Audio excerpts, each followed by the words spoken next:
Tonight, you will close your eyes and go somewhere else entirely. You will see faces of people who don't exist. You will run from something you can't name.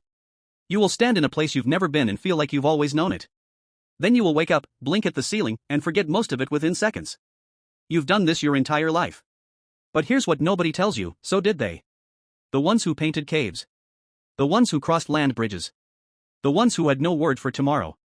And the real answer to what they saw when they closed their eyes is far stranger than you think. Dream research is one of the most contested fields in neuroscience. But there's a corner of it that almost nobody talks about, the anthropology of dreaming. Researchers like Kelly Bulkeley, a dream scientist at the Graduate Theological Union in Berkeley, have spent decades collecting dreams across cultures, across centuries, across radically different ways of living. And what he found reshapes everything you assume about the sleeping mind. Your brain at night is not resting. It is rehearsing. That's the first thing to understand. During REM sleep, the brain's threat simulation system activates. Your amygdala, the ancient alarm center buried deep in your skull, fires up to near waking levels.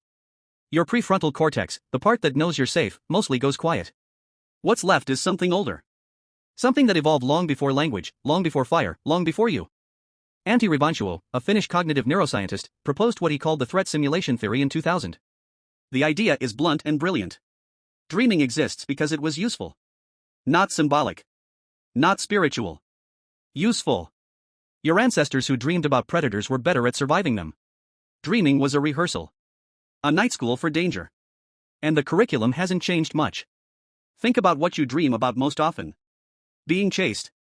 Falling. Losing something. Being trapped. Being exposed. These aren't random misfires. They are the same themes that appear in dream journals from medieval Europe, in reports from isolated hunter-gatherer communities in Brazil, in the nightmare accounts of Aboriginal Australians collected by anthropologists in the 1970s.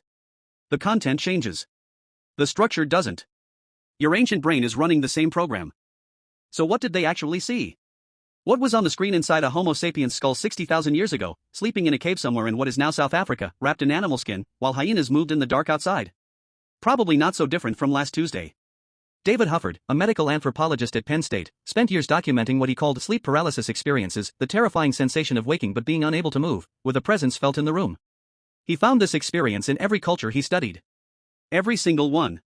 Isolated fishing villages in Newfoundland. Urban centers in Japan.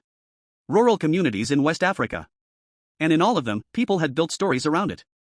In Japan, it was called kanashibari, bound in metal. In Newfoundland, it was the old hag sitting on your chest. In West Africa, it was the witch pressing you down into the mattress. The experience predates the story. The neurology predates the mythology. This is the part that should stop you cold. The creatures that haunted ancient dreamers weren't inventions. They were symptoms. The brain, in that half-woken state, generates a presence. It generates threat. It has been doing this for so long that every human civilization independently invented a demon to explain it. You didn't inherit the demon. You inherited the hallucination. The demon was just the best explanation available at the time. Now take that one step further. Bulkeley's cross-cultural dream research found that certain themes appear across cultures with a consistency that borders on mathematical. Flying. Being naked in public. Finding rooms you didn't know existed in a house you thought you knew. Teeth falling out. These aren't cultural exports. They predate global communication. They were documented in ancient Egypt. In classical Rome. In early Chinese medical texts that described dream content as diagnostic evidence of spiritual and physical imbalance. The Egyptian Dreaming Book, written around 1275 BCE and discovered in the Chester Beatty Papyrus, listed hundreds of dream scenarios and their meanings. Dreaming of your face becoming a leopard, you will hold power over enemies. Dreaming of the moon shining, you will be forgiven. These weren't superstitions invented from nothing. They were catalogued from repeated reports across generations of dreamers. People kept having the same dreams. So they built a reference guide. What that tells you is this: the inner world of an ancient human was not primitive. It was not simpler than yours. It was vivid, terrifying, occasionally beautiful, and populated by threats that felt completely real. The brain that built Stonehenge and the brain that scrolled through its phone at 11 p.m. last night are running the same firmware. But here's where it gets even stranger. Raivanchuo's more recent work, developed with colleague Jarno Tuomanen, expanded the threat simulation theory into what they call the social simulation theory. Dreaming doesn't just rehearse danger. It rehearses relationships. It rehearses social rejection, betrayal, hierarchy. It rehearses embarrassment and loss of status. Because for your ancestors, social failure wasn't just uncomfortable. It was lethal. Being cast out of the group was a death sentence. Your brain simulates social nightmares with the same urgency it simulates predators. This is why your most distressing dreams are often not the monster-chasing ones. They're the ones where someone you love looks at you with contempt. The ones where you failed at something in front of a crowd. The ones where you showed up and everything you'd built had silently collapsed. Your brain rates social annihilation as equivalent to physical danger.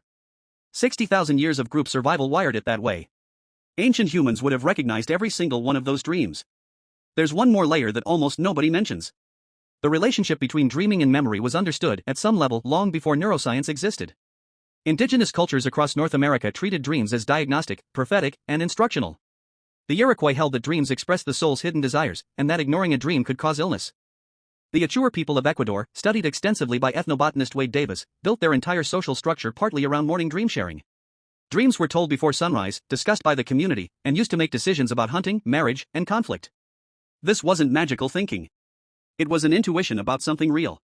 Because what neuroscience now confirms is that dreams are the brain's memory consolidation system made visible. While you sleep, the hippocampus replays the day's experiences and writes them into long-term storage.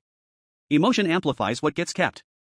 The things that mattered most, the threats, the social signals, the surprising moments, get rehearsed, filed, and locked in. Dreaming is memory in motion. Your ancestors didn't have a word for hippocampal consolidation. But they understood that the night knew something. That what happened while you slept was connected to what you were going to do when the sun came back. And so they paid attention. They drew on cave walls. They built rituals. They lay down on the cold ground and let their ancient brains run the simulation again. The predator in the dark. The face of someone who might betray you. The impossible landscape that feels like home. You still run that same simulation every night. You call it a dream and you forget it by breakfast. They called it a message from somewhere deeper than words. And in a way, they weren't wrong. Tonight, when you close your eyes and go somewhere else entirely, somewhere ancient and strange and oddly familiar, you will be doing exactly what your ancestors did. You will be running the program that kept them alive long enough to become you.